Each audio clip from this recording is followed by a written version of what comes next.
I want to share with you a personal story. Speaking of Vegas again, it reminded me, but it has to do with this.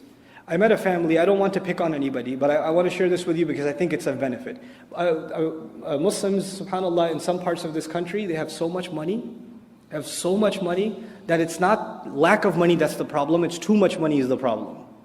And subhanAllah, some parts of the country are like that. So I'm at this family's house. Their house is probably, at least half the size of this masjid. I mean, it's like a serious house, right? And so I went there and I visited them, and I did a reminder for their children, things like that. And very palatial place. And the wife comes up to me at the end and she says, Brother Dunya, I gave a talk about Surah Al-Asr and how our time is running out. She says, I just want to ask you something. I was like, what is it? She says, I don't want to leave here. I love this house. I don't want to go to any other house. I don't want the akhirah. I just want this house. And I told her, I'm sorry, you're going to have to move. So we're all going. What I'm trying to say is, this is not just somebody else's problem.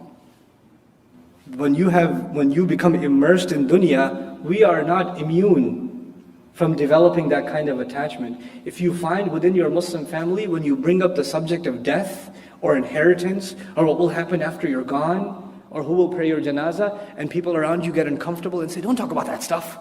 Why are you talking about these negative things all the time? This is not the attitude of a Muslim. Muslims embrace the concept of death. We don't run from it. But when in our families, when the subject matter of death becomes taboo, you know what's happened? We've become أحرص الناس على حياة. We've become the most zealous over life, even compared to other people. We have to be accepting of the fact that this is one stop in a journey. And we have to be prepared for the next stop. Whenever you take a journey, you get ready for the next stop. So that's our attitude in the life of a Muslim.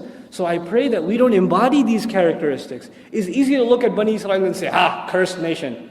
Look at how Allah talks about them. It's not about that. It's the legacy that Allah is talking about that we shouldn't embody. And I pray that Allah Azza wa Jal protects our hearts from becoming hard and from becoming people that are zealous over this life and forget their concerns for the next.